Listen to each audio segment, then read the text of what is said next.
Sir ஒரு நிமிஷம் இங்கே பாருங்கள் சார். இப்போ நம்ம கோபாலபுரம் வந்திருக்கோம். கோபாலபுரத்தில் சார் பேர் சொல்லுவார். சார் உங்கள் பேர் சொல்லுங்கள் சார். கண்ணன் நாயுடு அப்படின்னு சொல்லிட்டு இப்போ அவர் மாதிரி தான் நம்ம ஊசி போட்டிருக்கோம். நீங்களே பார்த்துருப்பீங்க. எத்தனை வருஷத்துக்கு கண்ணுக்குட்டி சார்?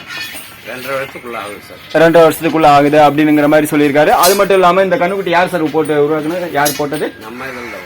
நம்ம போட்டதானா? இந்த கண்ணுக்குட்டி பார்த்தீங்கன்னா நம்ம தான் இவங்க மாட்டுக்கு முன்னாடி சென ஊசி போட்டிருந்தோம். கரெக்டாக சென பிடிச்சி கண்ணு போட்டுச்சு. அந்த கண்ணு தான் இது. கண்ணுக்குட்டியும் பார்த்தீங்கன்னா ஜெர்சி கிராஸ் அருமையாக இருக்குது, நல்லா இருக்குது. நீங்களே பார்க்கலாம். நம்ம ஏற்கனவே சொன்ன மாதிரி தான் எல்லாமே வந்து பார்த்தீங்கன்னா 18 to 21 மாதத்துக்குள்ளே நம்ம சென ஊசி போடணும் அப்படிங்கிறத நம்ம முன்கூட்டியே சொல்லியிருக்கோம். இது ஆனால் வந்து பார்த்தீங்கன்னா 2 வருஷத்துக்கு ஆயிடுச்சு. இருந்தாலும் இது வந்து நல்ல பக்குவத்தில் இருந்துச்சு. நீங்களே பார்த்துருப்பீங்க. சென ஊசி போடும்போது அருமையாக நின்றுட்டு தான் இருந்துச்சு. அந்த வீடியோவும் உங்களுக்கு நான் வந்து அட்டாச் பண்ணி கொடுத்துருக்கேன். நம்ம கறவை மாடு வளர்ப்பு புத்தகத்தில் இருக்கிற மாதிரி தான் இந்த கண்ணுக்குட்டியும் பண்ணுச்சு. என்ன சார் பண்ணுச்சு? அறிகுறி என்ன தெரிஞ்சுச்சு? கத்துறது, தாண்டது, ஓடுறது, ஓடுறது அப்படிலாம் இருக்குது. அந்த மாதிரி அறிகுறி. அதாவது கறவை மாடு அறிகுறி சொன்ன மாதிரி தான் இதுல இருந்துச்சு. அதாவது கத்துறது, தாண்டது, ஓடுறது, குதிக்கிறது அப்படிங்கிற மாதிரி தான் இதுல தெரிஞ்சு இந்த கண்ணுக்குட்டிக்கு. அதை வச்சு தான் நாங்கள் இப்போ சென ஊசி போட்டிருக்கோம். தொடர்ந்து இந்த கண்ணுக்குட்டி அருமையாக வரும் அப்படிங்கிறது எங்களுடைய நம்பிக்கை. சார் இப்போ நம்ம கைராசியெல்லாம் எப்படி சார் இருக்குது ஊசி போடுறதெல்லாம்?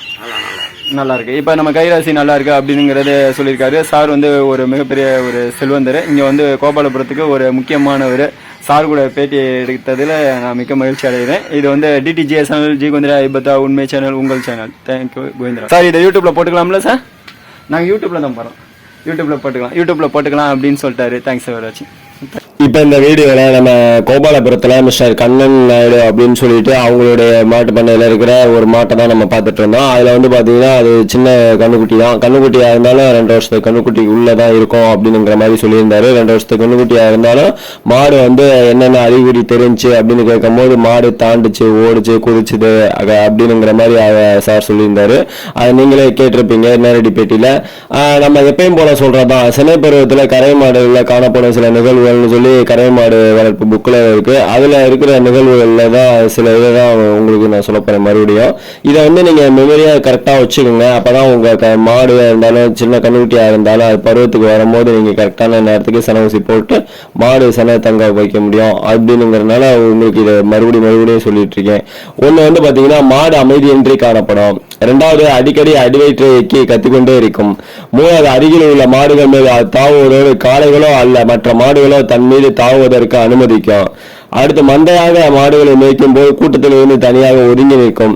உடல் வெப்பநிலையின் அளவு சிறிது அதிகரித்து காணப்படும். தீவனத்தில் அதிகம் நாட்டம் இல்லாமல் குறைந்த அளவு தீவனத்தை உட்கொள்ளும். அடிக்கடி சிறிதாக சிறுநீர் கழிக்கும். வாளை ஒதுக்கி கொண்டே நிற்கும்.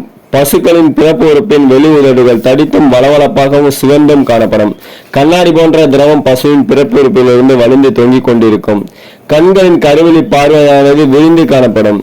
கறவையில் உள்ள மாடாக இருந்தால் பால் அளவு 2-3 நாட்களுக்கு குறையும். இதெல்லாம் வந்து பார்த்தீங்கன்னா கறவை மாடு வளர்ப்பு புத்தகத்தில் அருமையாக கொடுத்துருக்காங்க. சினை பருவத்தில் காணப்படும் சில நிகழ்வுகள் அப்படிங்கிற மாதிரி அந்த இதை நம்ம தெளிவாக தெரிஞ்சு வச்சுக்கிட்டோம்னாவே மாடு வந்து இந்த இதில் எந்த அறிகுறி தெரிஞ்சாலும் நம்ம சரிமுறை கருவுட்டல் பண்ணலாம் அப்படிங்கிற மாதிரி அவங்க தெளிவாகவே சொல்லியிருக்காங்க.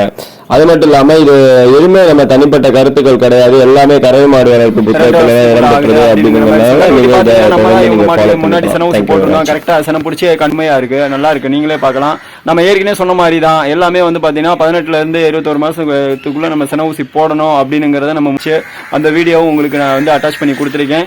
நம்ம கறவை மாடு வளர்ப்பு புத்தகத்தில் இருக்கிற மாதிரி தான் இந்த கண்ணுக்குட்டி சொன்ன மாதிரி தான் இதுல இருந்துச்சு. அதாவது கத்துறது, தாண்டது, ஓடுறது, குதிக்கிறது அப்படிங்கிற மாதிரி தான் இதுல தெரிஞ்சு இந்த கண்ணுக்குட்டிக்கு. அதை வச்சு தான் நாங்கள் இப்போ சென ஊசி போட்டிருக்கோம். தொடர்ந்து இந்த கண்ணுக்குட்டி அருமையாக வரும் அப்படிங்கிறது எங்களுடைய நம்பிக்கை. சார் இப்போ நம்ம கைராசியெல்லாம் எப்படி சார் இருக்கு ஊசி போடுறதெல்லாம்? நல்லா இருக்கு. இப்போ நம்ம கைராசி நல்லா இருக்கு அப்படிங்கிறது சொல்லியிருக்காரு. DTGA சேனல், ஜி கோவிந்தரா ஐபத்தா யூடியூப் சேனல் பிடிச்சிருந்தா லைக் பண்ணுங்க, ஷேர் பண்ணுங்க, கமெண்ட் பண்ணுங்க. மாடு வச்சிருக்கவங்களுக்கெல்லாம் இந்த வீடியோ அனுப்புங்க. தேங்க்ஸ் ஃபார் வாட்சிங்.